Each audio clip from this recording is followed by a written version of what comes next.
Yes, hello mga guys. Good afternoon. Kumusta? Welcome po sa ating vlog ngayong tanghali. Nandito pa rin tayo guys. Bumalik pa rin tayo dito sa Baybay, no? So, napakalakas ang hangin, napaka presko, napakalamig, walang hindi mainit. So may alon na yung dagat guys, no? Makikita ninyo, dagat po yan. So malakas po yung hangin guys.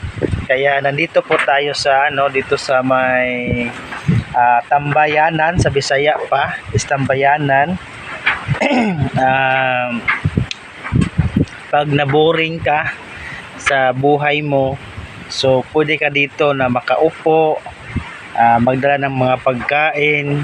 Kung gusto mo, madala mo ng girlfriend, boyfriend, no? So napakatahimik dito guys, walang katao-tao. So pwede dito kung hindi lang malakas yung hangin guys, napakalinaw yung dagat. Pwede po kayo dito maligo, no? Kung gusto ninyo. So wala pong bayad dito, no? So nandito po tayo kasi nagpasel-pasel po tayo sa tabi ng dagat. Nandito po tayo kasi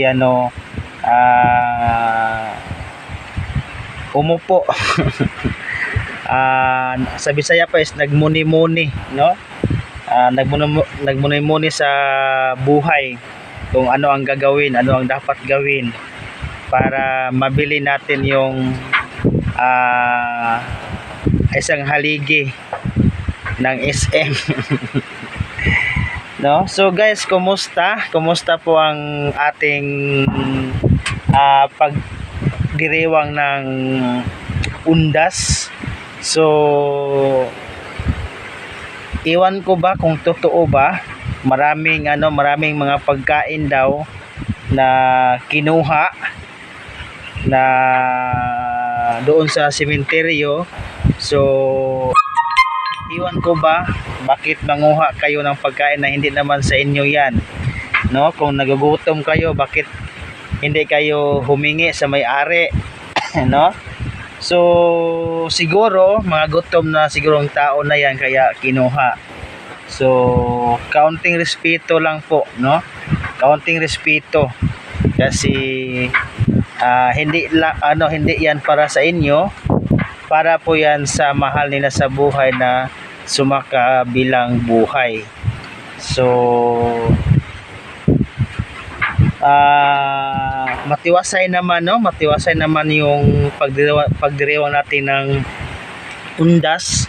So walang mga natala na mga problema, walang mga tao na tawag nito pasaway, kaya tahimik ang pagdiriwang natin ng undas. So yan sana guys, no? Kasi napakahirap guys kung manggugulo tayo, wala tayong magawa sa ating buhay. So pwede naman siguro doon kayo sa bahay na manggugulo, hindi sa public place, no? So sana ganon din sa susunod ng taon, no? So ingat po tayo guys. Next month is December na. So pagdiriwang din tayo ng Christmas season, no? Christmas season sa sunod ng sa sunod ng buwan, no?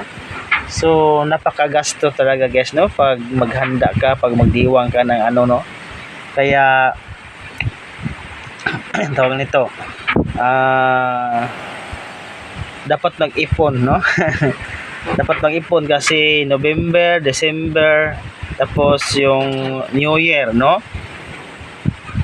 Ganun talaga ang buhay natin. Kasi Pilipino tayo, taon-taon po natin yan gawin. Kasi kung sa Bisaya pa is mauna na siya ay naandan natong mga Pilipino dito sa lupa. So God bless us all. Sana po is masaya po tayo. Sana po is nasa nasa mabuting kalagayan kahit maraming mga problema na dumating sa ating buhay. Hayaan po natin yan, no? Laban lang po tayo para sa ating pamilya. God bless.